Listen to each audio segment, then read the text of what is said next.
Losing a pet does something to people. You stop thinking about your own safety. You walk into wooded areas at night with nothing but your phone light. You knock on the doors of houses you'd usually cross the street to avoid. You drive out to strange addresses to meet people you've never met, all because they said the words you've been desperate to hear. I think I found him. The three people in these stories all started the exact same way, just an ordinary search for a pet who didn't come home, and all three of them ended up somewhere they never expected to be. Story 1. I let my German Shepherd, Rex, out into the back garden every night before bed, same as always. That night, the side gate hadn't latched right, and by the time I noticed, he was already gone. Rex is a big, confident dog, not the type to bolt and panic, so at first, I honestly wasn't that worried. I grabbed his leash and a flashlight and started walking the street, calling his name, figuring he'd come trotting back any minute looking pleased with himself. He'd nosed that gate open once before, months earlier, and turned up on the porch 10 minutes later, wanting his dinner. So I told myself this would be exactly the same. It wasn't. I walked the whole block twice, and then, somewhere off behind the houses, where the neighborhood backs onto a strip of woods, I heard him. It wasn't his happy bark. This was the low, steady, serious barking he only does when something is wrong, and it wasn't moving. He was standing his ground somewhere in those trees. I should have called someone. Instead, I climbed over the back fence and went in after him, because all I could think about was getting to my dog. The deeper I went, the louder he got, and the more my stomach turned, because that bark just kept going, aimed at one fixed spot. I find him in a little clearing, maybe 100 feet in, and he isn't barking at an animal. He's barking at a tent, a small camping tent, set up in the trees right behind the houses, with a camp chair next to it, facing out toward the back gardens. There are cigarette butts all over the ground, and a pair of binoculars sitting on the chair. Somebody had been living back there in the dark, watching the houses behind him, including mine. I grabbed Rex by the collar, and we got out of there fast.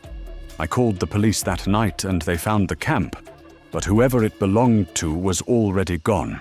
I still don't know how long he'd been out there. All I know is that my dog found him before I ever did. Story 2. My orange cat Milo got out through a torn window screen, and I did what everyone does now. I posted his photo in every local lost pet group I could find, with my number and the street I live on. The messages came in fast, mostly kind people just sharing the post around. Then one came in that was different. A man said he had found Milo. He even described him: the orange coat, the little white patch on his chest, and that part was exactly right. I was so relieved I nearly cried. But when I asked him to send a quick photo just to be sure, he got strange about it. He said his phone camera was broken. He said I should just come and get the cat, and he gave me an address. It wasn't anywhere near my neighborhood. It was a good 20 minutes away, out by an industrial road with no houses around it, and he wanted me to come that same evening, after dark, on my own. When I asked why Milo would be all the way out there, he never really answered. He just kept telling me the cat was scared, and I needed to hurry before it ran off again. I almost went. I had my keys in my hand, but something about the whole thing felt off, so I messaged back that I'd bring my boyfriend along, and the second I sent that, the replies stopped completely. He never wrote again, and within the hour, the entire account was deleted. I found out later that I wasn't the only one. When I posted about what had happened, 3 other women messaged me privately to say accounts with the same profile picture had contacted them about their lost pets, too. Always a story that didn't quite add up. Always an address out in the middle of nowhere. None of them ever actually had anyone's pet. Milo, by the way, came home on his own 2 days later, hungry and completely fine. He had never even left the neighborhood. But I still think about that address and how close I came to driving out there by myself in the dark. Story 3. Our Labrador, Buddy, slipped his lead during an evening walk near the edge of town, where the houses give way to a row of commercial buildings and a self-storage place. My wife and I split up to look for him, and our daughter stayed by the car. It was already dark, the kind of quiet where every little sound carries. That's how we heard the barking.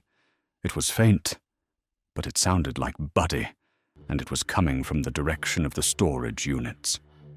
We followed it through the open front gate, down a row of those orange roll-up doors, and that was when we saw that one of them was open.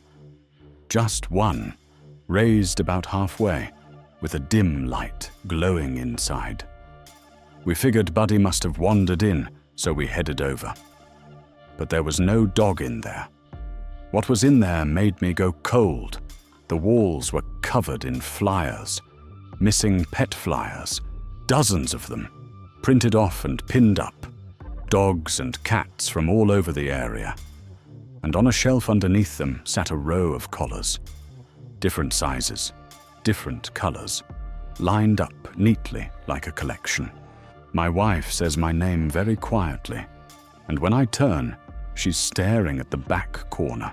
There's a camping cot back there, a flask, and a phone propped up against the wall, still playing. That was the sound. A recording of a dog barking, looping over and over, and then we hear the gate rattle behind us. There's someone standing at the end of the row, just a shape in the dark, not moving, watching us stand inside their unit. We don't wait to find out who it is. We run the other way, around the back of the building, and call the police from the car with our daughter locked inside. They told us later that the unit had been rented under a fake name, and that whoever had it cleared most of it out before anyone arrived. We did get Buddy back. He came wandering up to the car about an hour later, completely fine, acting like nothing had happened at all. But I have never been able to forget those collars on that shelf, or the fact that someone was using a recording of a barking dog to draw people in off the street. Have you ever had a weird situation like this happen to you before? Let me know in the comments, and don't forget to like and subscribe while you're there.